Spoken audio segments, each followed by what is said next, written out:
తనపై సీనియర్ లాయర్లు వేధింపులకు గురి చేస్తూ దాడి చేసిన ఘటనపై రాష్ట్ర ప్రభుత్వం పోలీస్ శాఖ స్పందించి తక్షణమే చర్యలు తీసుకోవాలని జూనియర్ న్యాయవాది మణిప్రియ కోరారు.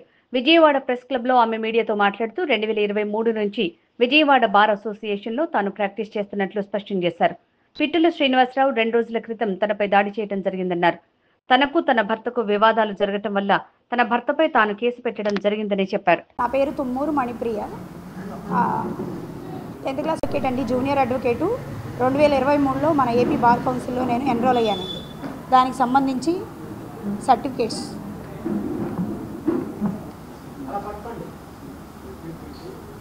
ఏపీ 3386/23 మాకు ప్రతి 6 నెలలకి సంవత్సరానికి 2 సంవత్సరాలకి ఎగ్జామ్ జరుగుతూ ఉంటుందండి. అడ్వకేట్లు కూడా రెన్యువల్ చేసుకోవాల్సిన అవసరం ఉంటుంది.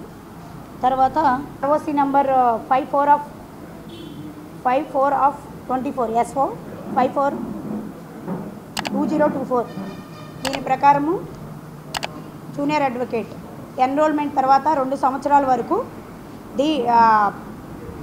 ఎనీ మదర్ బార్ ఆర్ హైకోర్టులో మేము ప్రాక్టీస్ చేసుకోవచ్చు అనడానికండి. ఇది జూనియర్ అడ్వకేట్గా మన విజయవాడ బార్ అసోసియేషన్లో నేను 2023 నుంచి ప్రాక్టీస్ చేస్తున్నానండి. తర్వాత ఈ నెల 17వ తారీఖు 2025న సుమారుగా 12 తర్వాత పిట్టల శ్రీనివాసు అనే వ్యక్తి కోర్టులో MHJ కోర్టులో నేను ఇట్లా వస్తుంటే కారిడార్ ఉంటుంది, దక్షిణ వైపు కారిడార్ ఉంటుంది సార్. ఆ కారిడార్లోంచి నేను కోర్టులోంచి బయటకు వస్తుంటే అప్పటికే వెయిట్ చేస్తున్నాడు పిట్టల శ్రీనివాస్ అనే అడ్వకేట్ అండి, సీనియర్ అడ్వకేటు. ఆయన ఇంకా అటు వెళ్తా ఇటువరకే నేను ఇంతకుముందు నాకు నా భర్తకి డిస్ప్యూట్స్ ఉన్నాయండి. డిస్ప్యూట్స్ ఉండటం వల్ల నేను 2016 నుంచి నా భర్త యొక్క సమస్యల మేరకు ఫ్యామిలీ కోర్టులో నేను అటెండ్ అవుతూ ఉన్నానండి. కేసుల నిమిత్తం, నా భర్త యొక్క కేసుల నిమిత్తం నేను అటెండ్ అవుతూ ఉన్నాను. అవుతూ ఉండగానే నేను ఇంతకుముందే నేను పెన్నమనే సిద్ధార్థలో డెంటల్ చదివానండి. ఆ తర్వాత దాన్ని డిస్కంటిన్యూ చేసిన తర్వాత మ్యారేజ్ అయింది. మ్యారేజ్ అయిన తర్వాత బాబు, మాకు ఫ్యామిలీలో డిస్ప్యూట్స్ అవ్వడం వల్ల నా చదువు నేను కొనసాగించలేకపోయాను. ఆ తర్వాత ఇలా 2016 నుంచి ఇలా కోర్టుకు వస్తూ నేను BA డిగ్రీ చేసి తర్వాత LLB మన సిద్ధార్థ కాలేజ్లో చదివానండి, కంప్లీట్ చేసుకున్నాను. ఆ తర్వాత మళ్ళీ మన ఏపీ బారులో మా అమరావతిలో ఎన్రోల్మెంట్ చేసుకున్నానండి నా నెంబర్ని. చేసుకున్నాను. ఇలా జరుగుతూ ఉన్నాయి. నా కేసుల నిమిత్తం నేను కోర్టుకి వస్తూ ఉండేదాన్ని. సో దీంట్లో కోర్టు నాలెడ్జ్ తెలుసుకుంటూ ఉండేదాన్ని అనమాట. ప్రతిరోజు ఏదో ఒకటి నేర్చుకునేదాన్ని. సో ఆ విధంగా నేను లాయర్ అవ్వాలనే ఒక ఇదితో కంప్లీట్ చేసుకున్నానండి. అయితే ఇప్పుడు విషయం ఏంటంటే ఈరోజు 17వ తారీఖున, ఈ నెల 17వ తారీఖున ఈ పిట్టల శ్రీనివాస్ అనే వ్యక్తి ఏం చేశారంటే ఇలా నేను అటు వెళ్తుండగా ఇంతకుముందే 2018లో తనకి నా కేసు గురించి సజెషన్ అడగడానికి వెళ్ళానండి ఆయన దగ్గరికి. ఆయన నా అడ్వకేట్ కాదు, అయినా సరే ఏంటమ్మా నీ సమస్య అని ఒక చాట నేను బాధపడుతూ ఉండగా ఏంటమ్మా అని అడిగితే ఆయనకి చెప్పాను. సరేనమ్మా అని అప్పుడు మంచిగానే అడ్వైజ్ ఇచ్చారండి. ఆ తర్వాత ఇంకా నా సమస్య తెలుసుకోవడం వల్ల తను నన్ను ప్రతిసారి చాలా వ్యంగ్యంగా మాట్లాడడం, చాలా అసభ్యంగా, చాలా చిన్న చూపుగా మాట్లాడుతూ ఉండేవాళ్ళు. సరేలేని నేను ఊరుకున్నాను. అడ్వకేట్ అయిన తర్వాత కూడా ఒక 1 year వరకు ఏమనలేదు. తర్వాత మళ్ళీ మొదలు పెట్టారు. ఇంకా ఏంటి ఇది డివోర్స్ తీసేసుకో, మీ హస్బెండ్ డివోర్స్ తీసుకొని మ్యారేజ్ చేసుకోమ్మా, ఎందుకు అసలు అని అన్నారు సార్. ఒకసారి ఏమన్నారంటే ఇంకా నన్నే చేసుకో అని చెప్పేసి ఆయన నన్ను చాలా ఇబ్బంది పెట్టేవాళ్ళండి. చాలా మాటలు అవి చెప్పలేను నేను యాజ్ ఏ లేడీగా. ఆ తర్వాత మొన్న జరిగిన ఇన్సిడెంట్లో ఆయన ఏంటంటే అటు వస్తుంటే నేను కారిడార్లోంచి వస్తుంటే ఇలా లాగి ఇలా చేయబట్టుకుని ఇట్లా లాగి ఈ భుజం మీద చేసి మాట్లాడారండి. అప్పటికే క్లయింట్ పబ్లిక్ అక్కడ ఉన్నారు సార్. నేను కోట్ వేసుకుని ఉన్నాను, తర్వాత బ్యాంక్ కార్డ్ వేసుకుని ఉన్నానండి. అందరూ చూశారు ఆ రోజున. నేను అప్పుడు ఏంటి అని చెప్పేసి నేను గట్టిగా నన్ను నేను కాపాడుకునే ఉద్దేశంతో చాలా షై ఫీల్ అయ్యానండి నేను ఆయన అట్లా లాగడంతో వల్ల. వెంటనే నేనేం చేశానంటే ఇట్లా చేస్తున్నారని చెప్పేసి నేను గట్టిగా అరిశానండి. అరిసిన తర్వాత మన ఎస్ఆర్పేట పోలీస్ వారికి కాల్ చేశానండి. చేస్తే వాళ్ళు వచ్చారు. వచ్చిన తర్వాత అమ్మ ఫస్ట్ మీరు బార్ అసోసియేషన్లో కంప్లైంట్ పెట్టుకోండి అమ్మ, తర్వాత మేము చూస్తాము అక్కడ ఏమంటారు అని చెప్పి అన్నారండి. వెంటనే నేను మా ప్రెసిడెంట్ గారికి ఫోన్ చేశానండి. చేస్తే ఆయన నేను వస్తానమ్మా ఈవినింగ్ అని అన్నారు. సో ఇంకా నేను నా వర్క్ చేసుకుంటున్నాను సార్. చేసుకుంటూ ఉండగా ఇంకా పిలిచారు మా joint secretary madam Lakshmi madam గారు పిలిచారు. ఏంటమ్మా ఏంటి గొడవ అని అంటే ఇలా అని చెప్తుంటే, సరే ఒకసారి నువ్వు బార్ అసోసియేషన్ ఛాంబర్కి రామ్మా, ప్రెసిడెంట్గా ఛాంబర్కి అని అన్నారు. సరే అని చెప్పి వెళ్ళాను సార్. వెళ్ళిన తర్వాత అక్కడ అప్పటికి ఉన్న ఈ పెటల శ్రీనివాసు ఆయనకి సంబంధించిన సౌందర్య వీళ్ళంతా అక్కడ ఉన్నారండి. అయితే నాకైతే తెలియలేదు. ఇంకా వేరే అడ్వకేట్ లేడీ అడ్వకేట్స్ జెంట్స్ కూడా ఉన్నారు. అంటే చూస్తే గుర్తుపడతాను, అందరి పేర్లు అయితే తెలియదు. ఒక ఆవిడ పేరు అయితే లేడీ అడ్వకేటు ఎవరైతే నన్ను పెటల శ్రీనివాస్తో పాటు కొట్టి ఉన్నారో ఆవిడ సౌందర్య అండి, ఆవిడ పేరు పోలీసు సౌందర్య అండి. ఆ తర్వాత వీళ్ళు ఏం చేశారంటే మేడం గారు అడుగుతున్నారు, నన్ను అడుగుతూ ఉంటే ఇద్దరు పెటల శ్రీనివాస్ గారు నేను అడుగుతున్నాము. ఆయన అక్కడ ఉన్నారు, మేడం కూర్చున్నారు, అడుగుతున్నారు. నేను ఇద్దరం చెప్తా ఉన్నా, మాట్లాడుతూ ఉన్నామండి.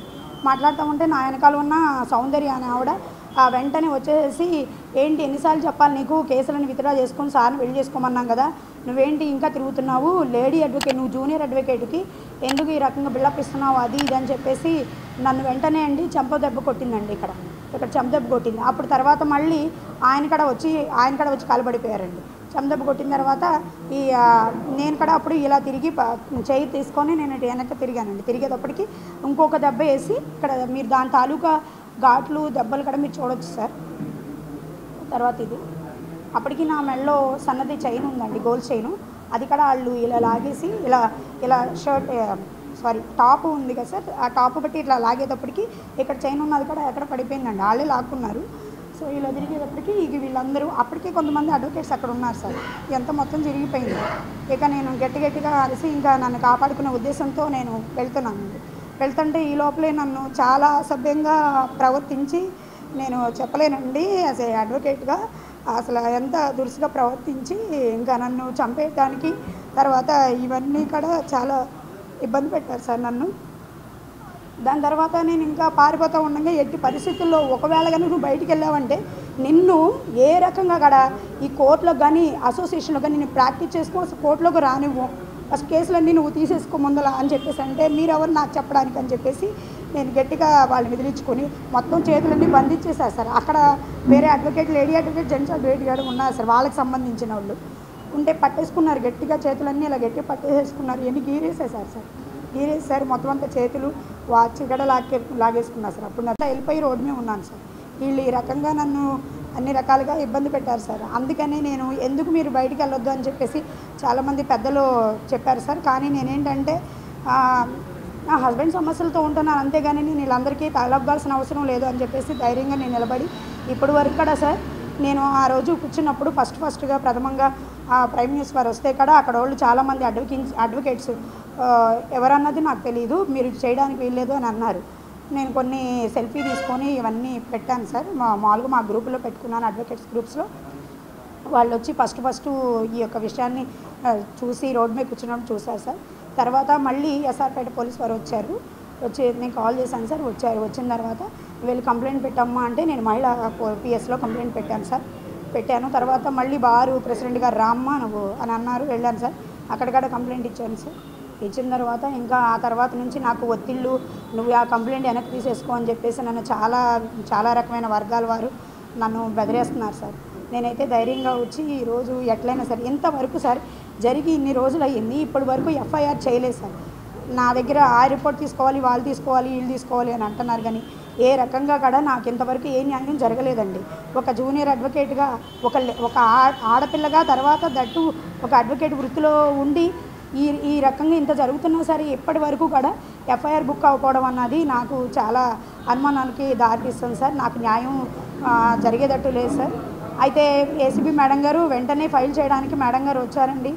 అయితే తర్వాత మరి ఏ రకమైన ఒత్తిడి వల్ల ఏంటో తెలియదు, కానీ ఇప్పటి వరకు ఎఫ్ఐఆర్ అసలు బుక్ చేయలేదండి.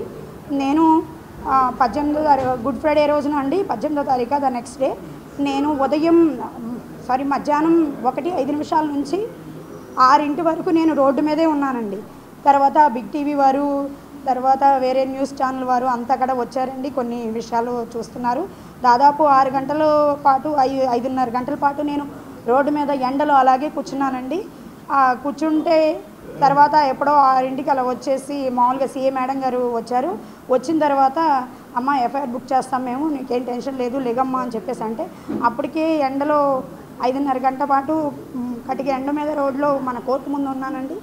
ఇంతవరకు దానికి సంబంధించి ఒక యాక్షన్ కూడా తీసుకోలేదండి. అదేమంటే ఆ వర్గాల వాళ్ళు ఈ వర్గాల వాళ్ళు వచ్చి నువ్వు వెనక్కి తీసుకోవాల్సిందే, దీన్ని నువ్వేమీ చేయలేవని చెప్పేసి నన్ను బెదరేస్తున్నారండి.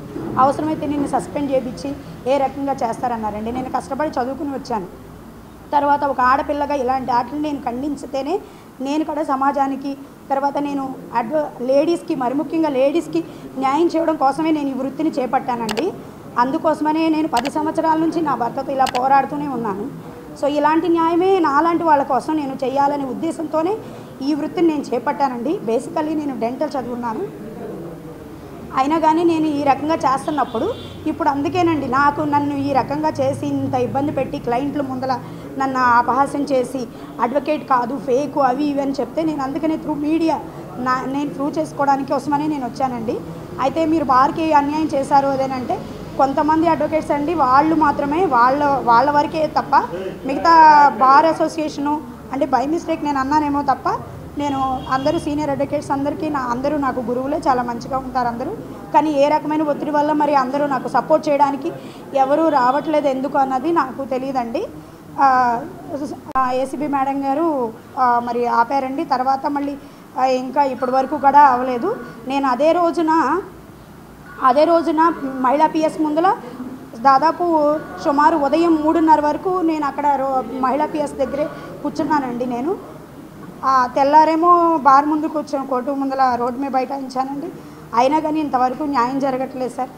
నేను ఈ వృత్తిలో ఉండి కూడా నాకు నేను న్యాయం చేసుకోలేకపోతున్నాను. కాబట్టి మీరు అధికారులకి తెలియపరిచి నాకు న్యాయం చేయాల్సిందిగా నేను ఒక మహిళకి న్యాయం జరగాలి అని irrespective of the advocate or whatever it is ఒక లేడీకి సపోర్ట్ చేయాలని నాకు వచ్చి సపోర్ట్ చేయొచ్చండి.